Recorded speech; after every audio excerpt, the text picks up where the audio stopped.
रहने वाले महलों की। मनोज जी, मुझे अपनी बेटी के लिए राज जैसे लड़के की ही तलाश है। जो तेरे लिए हीरो चुना है उसका नाम क्या है? राज। इस शहर के जाने माने इंडस्ट्रियलिस्ट मिस्टर यशवर्धन मित्तल ने अपनी बेटी के लिए हमसे तुम्हारा रिश्ता मांगा है। आई एम सॉरी, लेकिन मैं आपकी बेटी के साथ शादी नहीं कर सकता।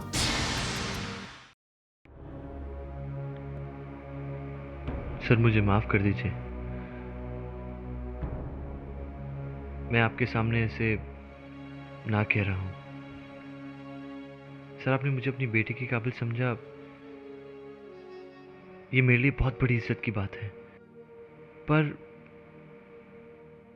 क्या मैं तुम्हारी इस ना का कारण जान सकता हूँ? सर, आपके और हमारे स्टेटस में बहुत फर्क है। कैसा फर्क? कैसा फर्क बेटा? मैं जानता हूं तुम ये कहोगे कि आपकी दुनिया अलग है, हमारी दुनिया अलग है। लेकिन सच बताऊं, जब मैंने तुम्हें अपनी बेटी के जीवन साथी के रूप में चुना तो मुझे तो कोई फर्क महसूस नहीं हुआ। बल्कि मैंने तुम में देखी सच्चाई, मेहनत, ईमानदारी, और ये शहर तुम जैसे लोगों की इज्जत करना जानता है। अपने अनुभव से कह रहा हूं, तुमसे मिला तो मुझे अपने पुराने दिन याद आ गए। जेब में ज्यादा पैसे तो नहीं थे, लेकिन दिल में कुछ कर गुजरने का जज्बा था। मेरी पत्नी उमा, जो इस दुनिया में नहीं है, उसका साथ था।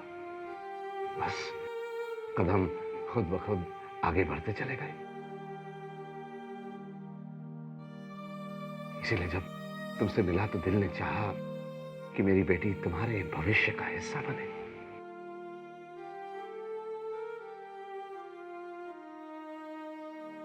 सर, पर मैं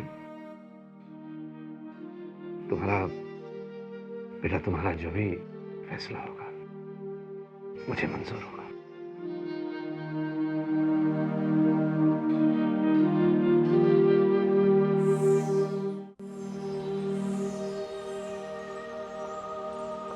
तू इतना सोच ही क्यों रहा है?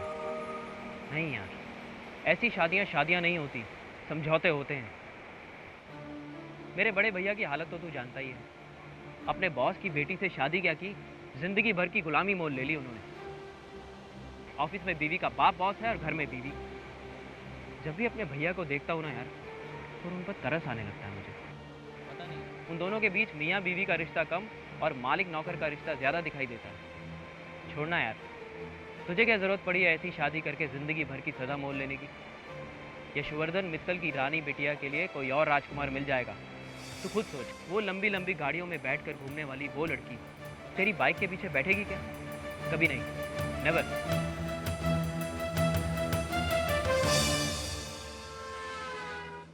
सर, आपकी गाड़ी की पेमेंट के 25 लाख रुपए मुझे मिल चुके हैं सर, और मैं सोच रहा हूँ कि उसे बिजनेस में। नहीं महाराज जी, ये पैसा आप सीधा सक्सेना साहब के घर पहुंचा दीजिए।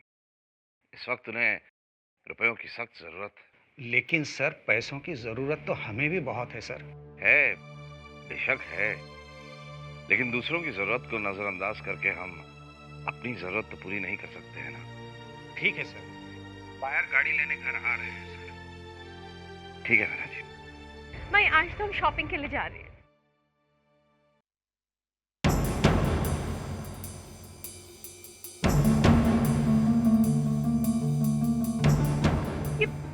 ये पापा की कार क्यों लेके जा रहे? गोपाल काका, हाँ बेटे। ये हमारी कार लेके कौन जा रहे? काका, आप जानते ना, आपके सिवा कोई भी ड्राइव करेगा तो पापा बहुत नाराज होंगे। नहीं बिटिया, मालिक नाराज नहीं होंगे, क्योंकि मालिक ने गाड़ी बेच दी है। क्या? पापा, पापा, आपने अपनी फेवरेट कार क्यों बेच दी? बताइए ना हमें पापा? क्यों बेची? अरे बेटा वो पुरानी हो गई थी ना। हम नई ले लेंगे। हमें बिल्कुल अच्छा नहीं लगा पापा, किसी और को आपकी कार चलाते देखकर हमें बहुत बुरा लगा। अच्छा, जब तेरे पापा एक नई कार ले लेंगे, लेटेस्ट मॉडल, तब तो तुझे अच्छा लगेगा ना?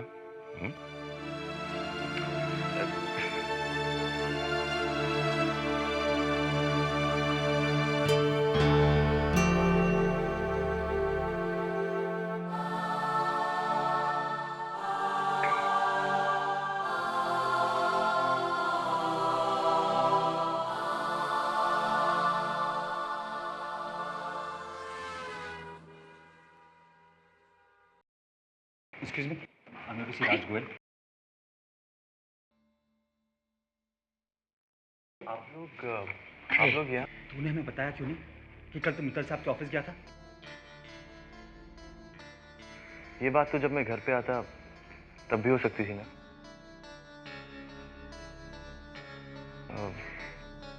आइए आप लोग। तू बिट्टू चुप रहेगा। तेरा गुस्सा बात को बिगाड़ सकता है मनोज। मुझे बात करने देना। क्यों जी? हाँ जी। चलो। माँ, जरा पूछो अपने लाडले से। धीरे बोले भैया, ये मेरा ऑफिस है। धीरे ही बोल रहा हूँ मैं। कल यशवर्धन जी के ऑफिस जाकर अपना फैसला सुना दिया और आज हमें बताकर हम पर एहसान करने वाले थे।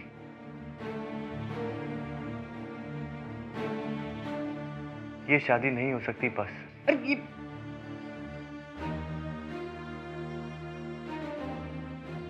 हमें और उनमें इतना फर्क है, आप लोगों को दिखाई क्यों नहीं देता? दिखाई देता है बेटा, लेकिन तू खुद सोच कि हम लोग उनके घर रिश्ता लेकर नहीं गए थे, बल्कि यशवर्धन मित्तल खुद हमारे घर आए थे रिश्ता लेकर। माँ, तुम खुद ही सोचो, उस लड़की में और हम में कितना फर्क है। क्या वो इस माहौल में एडजस्ट कर पाएगी? अरे तो तू क्यों परेशान हो रहा है? एडजस्ट तो उस लड़की को करना है ना, और फिर बेकार की ना नुकुर मत कर। तू समझाइए ना आप इसे। नहीं बेटा, तेरी माँ ठीक कह रही है, ना नुकुर मत कर बेटा। पापा एक मिनट।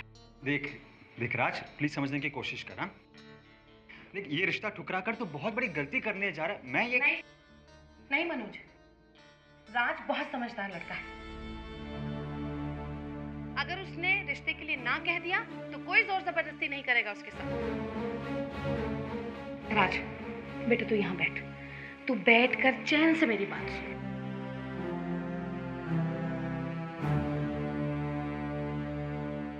देख मेरे बच्चे, मैं मानती हूँ कि वो महल जैसे घर में रहने वाली है, लेकिन अब जब तुम दोनों के रिश्ते की बात चली ही है तो इसके पीछे कोई तो बात होगी जी, है ना? हाँ जी।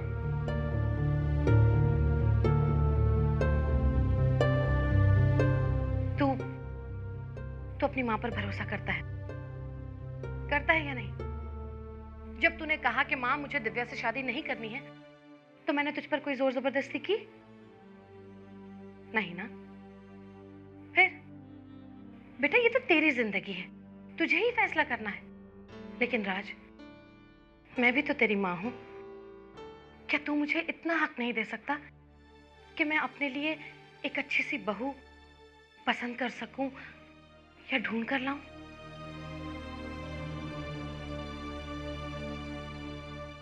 तो ठीक है, हम लोग एक काम करते हैं, हम पहले जाकर लड़की देख आते हैं, और अगर मिलने के बाद मुझे ऐसा लगा कि वो लड़की वैसी ही है जैसा जीवन साथी मेरा बेटा चाहता है, तो फिर हम रिश्ते को आगे बढ़ा देंगे। और अगर नहीं तो हटाओ। अरे मेरे चांद जैसे बच्चे के लिए तो एक से एक रिश्ता आएगा। क्यों जी, ठीक कह रही हूँ ना मैं? बिल्कुल ठीक। समझा बेटे? राज, अरे अब तो कुछ बोल। ठीक है, पहले आप लोग जाकर लड़की को देख लीजिए।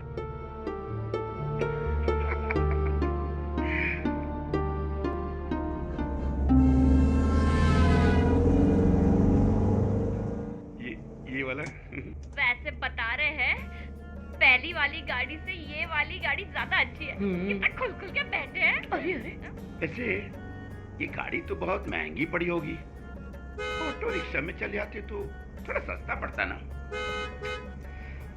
बाबूजी, चीप एंड बेस्ट। आरती, तुमसे हिसाब किताब करने के लिए कहा है मैंने? हाँ? नहीं ना? तू चुप रहो। जब भी सोचो फायदे का सोचो, मेरी तरह। खर्चा सबको दिख रहा है, लेकिन खर्चे का फायदा किसी को नजर नहीं आ रहा। अरे माँ, मित्तल साहब के ऊपर हमारे को इंप्रेशन पड़ना चाहिए ना। बिल्कुल। हाय, कौन सा शर्ट? अरे तू चुप कर, चुप कर। लो, घर आ गया। ड्राइवर अंदर, गेट के अंदर।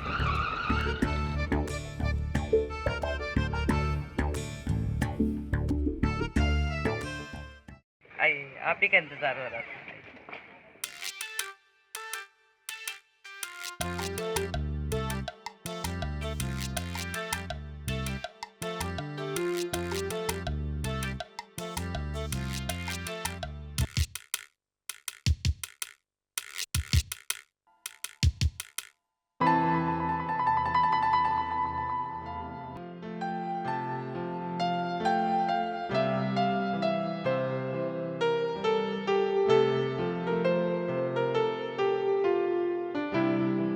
बैठिए ना, मैं अभी आई। पापा, नहीं समझाओ इनसे।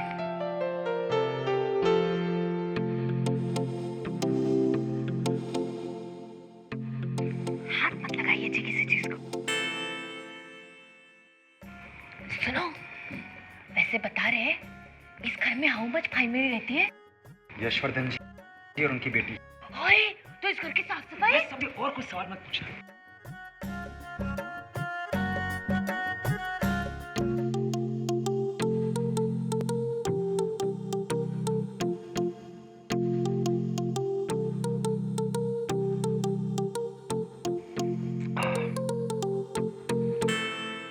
नमस्ते जी। हाँ, नमस्ते। बैठिए ना, प्लीज प्लीज बैठिए प्लीज। घर ढूंढने में कोई परेशानी तो नहीं है? जी, आपका घर ढूंढने में भला कैसी परेशानी? कार आपके घर के गेट के बिल्कुल अंदर आके रुकी।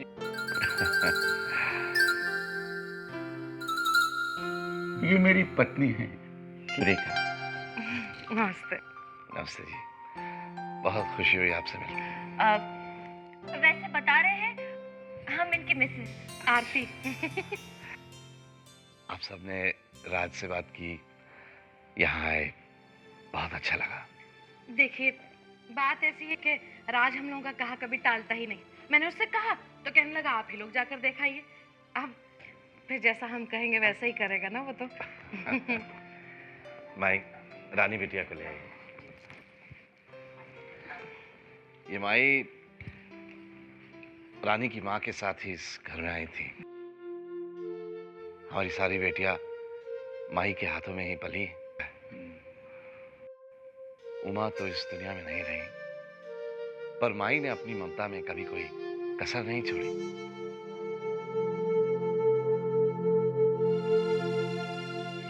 आप लीजिए ना प्लीज। लो बेटा। जी।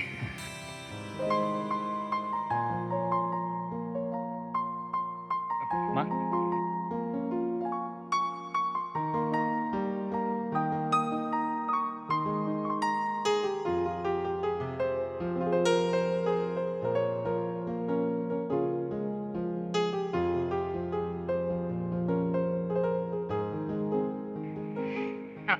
बैठो। आपकी बेटी तो बहुत ही प्यारी है। क्या करते हो बेटा? पढ़ रही हो? जी, फाइनल ईयर खत्म किया है हमने।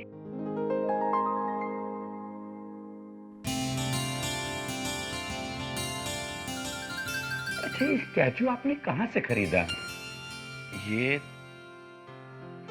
हाँ, ये तो मेरे ख्याल रानी तुम फ्रांस से लाई थी ना बेटा? जी पापा। मतलब फ्रांसीसी है? जी, फ्रांसीसी है। अच्छा। मित्तल साहब, हमारी तरफ से तो आप ये रिश्ता बिल्कुल पक्का ही समझिए। क्यों जी? रिश्ता पक्का।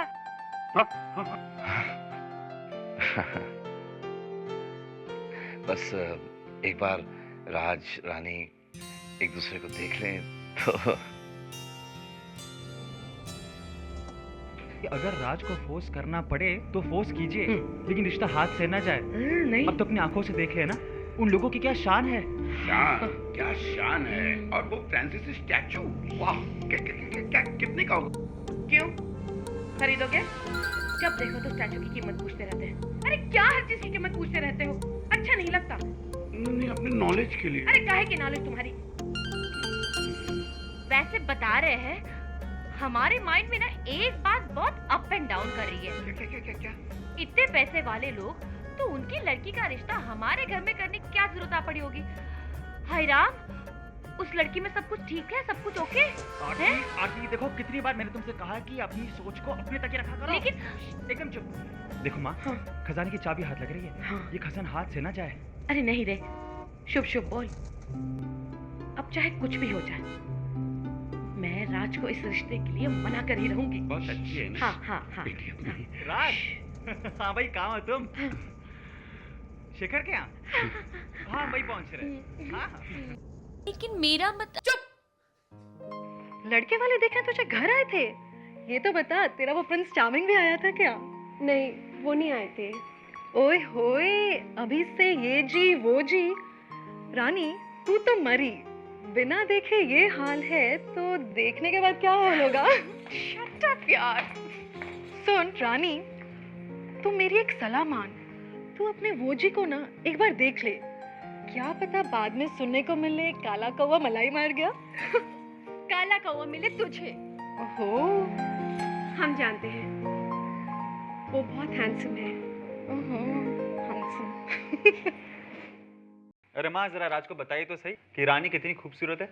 हाँ राज बेटा, बहुत खूबसूरत है लड़की, और सुलझी भी तो इतनी कि क्या बताऊं तुझे मैं। बिल्कुल अपने पिता की तरह।